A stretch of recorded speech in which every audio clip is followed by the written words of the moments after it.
प्रायः हम सब मानते हैं कि जैसे हम कर्म करते हैं वैसा फल हमें मिलता है। अच्छे कर्म का अच्छा फल, बुरे कर्म का बुरा फल। इसमें ईश्वर कहाँ से आ गया? हमें हमारे कर्मों का फल तो संसार में मिलता ही है, फिर ईश्वर कैसे देता है? ईश्वर की आवश्यकता क्या है? अगर इसी संसार में आपको अपने किए का फल मिलता है तो फिर ईश्वर ने सबको समृद्ध क्यों नहीं बनाया? कोई अमीर के घर पैदा होता है तो कोई भिखारी के घर, ऐसा क्यों? अगर कर्म फल बराबर मिलता है तो फिर इतने न्यायालय क्यों हैं?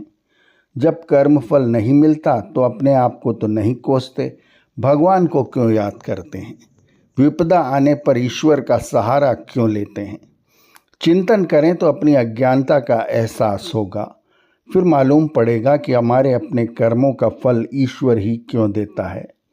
क्योंकि ईश्वर न्यायकारी है, न कम न अधिक। वह न्यायपूर्वक ही फल प्रदान की व्यवस्था करता है। मन, वाणी या शरीर से जो भी जाने अनजाने में कर्म होते हैं, क्या हम स्वयं जानते हैं? कभी कभी हम स्वयं भी अपने किए को भूल जाते हैं, परंतु ईश्वर सर्वज्ञ है, वह कोई बात नहीं भूलता। अगर आपको अपने किए का फल इस संसार में दुनिया वालों ने नहीं दिया है तो वह भगवान अवश्य ही देता है। वह सर्वज्ञ है, सर्वव्यापक है। कर्म फल की व्यवस्था कब, कहाँ, कैसे करनी है, यह पूरा ईश्वर ही जानता है। सब जीव अल्पज्ञ हैं, अतः बराबर न्याय नहीं कर सकते। इसलिए ईश्वर पर ही भरोसा किया जा सकता है, क्योंकि वह सर्वव्यापी होकर सबके अंदर बाहर हर समय साक्षी बनकर विराजमान है। सबको किए का फल ठीक ठीक मिलना चाहिए, इसलिए कर्म फल की व्यवस्था ईश्वर करता है। जैसा जैसा कर्म होता है फल उसी के अनुसार ही प्राप्त होता है। कब, कहाँ, कैसे प्राप्त होता है, इसे सर्वज्ञता से कोई नहीं जान सकता सिवाय ईश्वर के।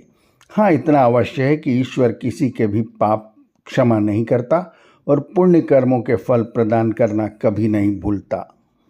स्पष्ट है कि ईश्वरीय व्यवस्था न हो तो कोई भी जीव बुरे कर्मों का दंड स्वीकार नहीं करेगा, क्योंकि वह मानेगा ही नहीं कि उसने कोई बुरा कर्म किया है जिसका फल दंड के रूप में उसे मिलना चाहिए। अतः कर्मफल व्यवस्था ईश्वराधीन है और यही उचित भी है। आर्यावर्त की कहानियाँ चैनल को सब्सक्राइब करें और बेल आइकन के बटन को दबाएं, ताकि हम जब नया वीडियो लेकर आएँ तो उसकी सूचना आपको तुरंत मिल जाए। धन्यवाद। नमस्ते।